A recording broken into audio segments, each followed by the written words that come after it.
Na kulingana na hili sakata, mimi nafikiri haya ni matokeo ya kulea mpira wetu katika maadili ya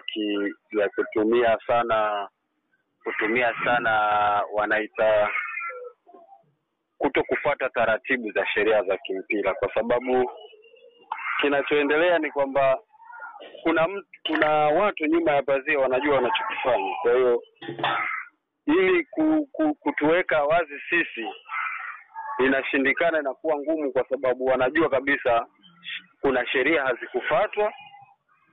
Sasa tu wanawekaje wazi? Wakiweka wazi na maana kuna baadhi ya watu watawajibishwa. Kwa hiyo hapo ndo kunakuwa kwenye ugumu. Lakini mimi nafikiri ukiangalia pande zote mbili au tatu, kila mmoja ana makosa yake, lakini wanayaficha, na ndio maana wanashindwa kuweka wazi.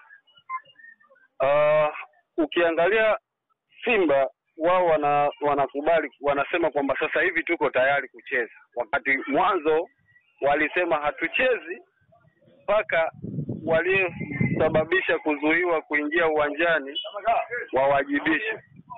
Lakini hapo hawakuwajibishwa, nao wanakuja wanasema tuko tayari kucheza. Lakini pia bodi ya ligi walisema kwamba tunazuia, watatoa taarifa kwa ajili ya kusema kwamba kwa nini wamezuia mchezo kucheza. Taarifa rasmi za uchunguzi hazikutoka, tayari wamepanga ratiba ya mchezo. Ina maana kwamba kuna baadhi ya vitu wanavifikia kwa ajili ya kuilinda maslahi ya watu binafsi.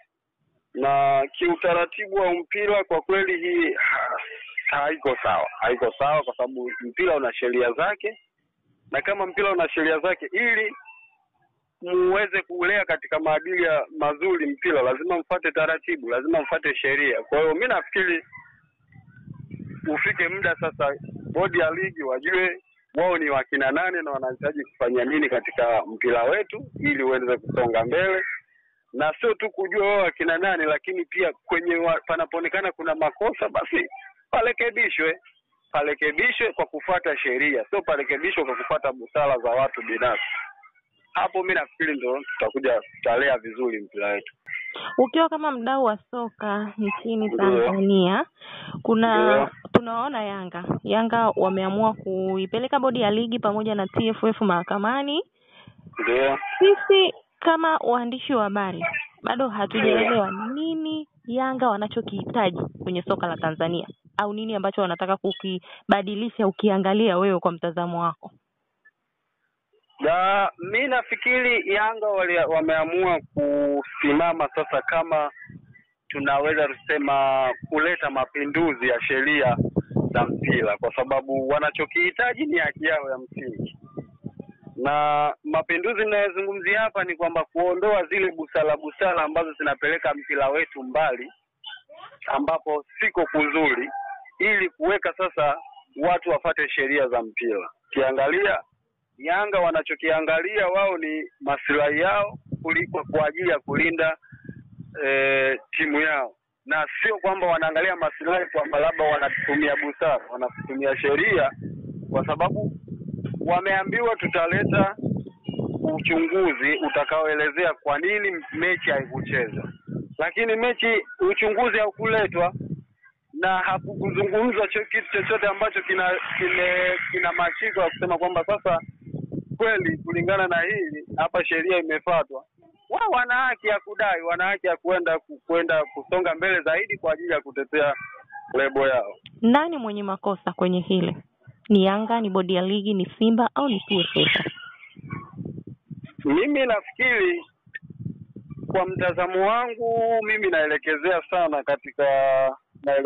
sana kwa watu wanaosimamia sheria za mpira, ikiwemo bodi ya ligi na TFF pia, kwa sababu kilichofanyika, Yanga walisema kwamba hatuchezi na tutadai, lakini wameweka fakti zao kwamba hatuchezi kwa sababu 1, 2, 3.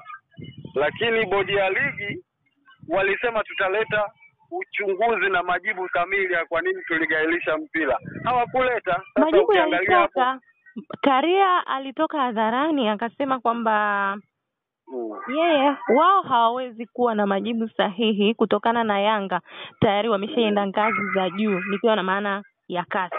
Kwa hiyo wao kama TFF na bodi ya ligi hawana cha kusema. Yanga walipoenda wapate majibu kutoka huko ambako walienda. Hii imekaaje? Na ukiangalia bado hakuna hilo. Mimi nafikiri sio jibu, wao walitoa tamko, kwa sababu jibu ni kwamba mlisema mtatuletea taarifa kwamba sababu zilizopelekea mechi kuahirishwa ni 1 2 3 4 5, aliyesababisha ni fulani. Mimi nafikiri hayo ndo majibu ya uchunguzi, sio?